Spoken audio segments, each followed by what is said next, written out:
আরে ভাই আপনার খিদা লাগছে, আপনি ওই টেবিলে গিয়ে বসেন, আমি খাবারের ব্যবস্থা করতে আসছি। আচ্ছা ভাই, আল্লাহ তোমার মঙ্গল করুক ভাই। তোমার হোটেলে অনেক গল্প শুনছি। তোমার হোটেলে কোনো লোক আসলে তুমি খালি হাতে ফিরিয়ে দাও না, এই জন্য তোমার কাছে আইছি। এই ছোট, বাইরের খাবারের ব্যবস্থা করে দে, আর ওই বাইরে যে খাবার দিস হেরোই খাবার দিবি, জানি খাওয়ানোর কষ্ট না হয়। ঠিক আছে ভাই, আপনি যেমন করবেন আমি এমনি করবো। এই যে ভাই শুনেন, হ্যাঁ ভাই বলেন। ভাই আমি তো গ্রাম থেকে এইদিকে কাজে আইছি, এখন বাসায় যামু। মালিক থেকে টাকা চাইছি, কিন্তু মালিক টাকা দেয় না, আমার কাছেও টাকা নাই। আপনি যদি 100 টাকা দিতেন। ভাই আমার তো ছোট্ট একটা হোটেল, যত অসহায় লোক আসে সবাই খাবার দেওয়ার ব্যবস্থা করি। আমার ছোট্ট হোটেল তেমন বেচা কিনা হয় না, কিন্তু যত অসহায় লোকগুলো আসে আমি সবাইরে খাবার দেওয়ার চেষ্টা করি।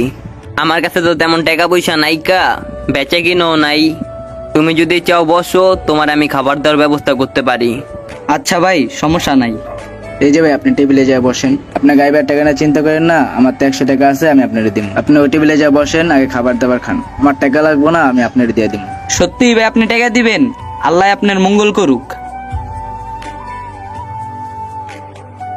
আরে হোটেলের মালিকও যেমন, কর্মচারীও তেমন, যেই আসতেছে খাবার দেয়া দিতেছে।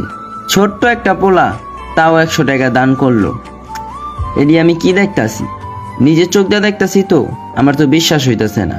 আসলে এরা কি করতেছে এটা আমার জানা লাগবে। আচ্ছা ভাই, আপনি একটা কথা কন তো আমারে। যতক্ষণ ধরে বইসা আছি অনেকগুলা লোক আসলো, কাউরে আপনি না করেন নাই, সবারই পেট ভরা খাওয়া দিলেন। আচ্ছা ভাই, আপনার কি হোটেল ছাড়া অন্য কোনো ব্যবসা আছে? মনে হয় আপনার অন্য একটা ব্যবসা আছে, ওইখান থেকে অনেক টাকা পয়সা লাভ হয়। ঠিক কইছি না ভাই? কি যে কোন ভাই, ছোট্ট একটা হোটেল আমার, বেশি তেমন লাভ হয় না, তাও আল্লাহর রহমতে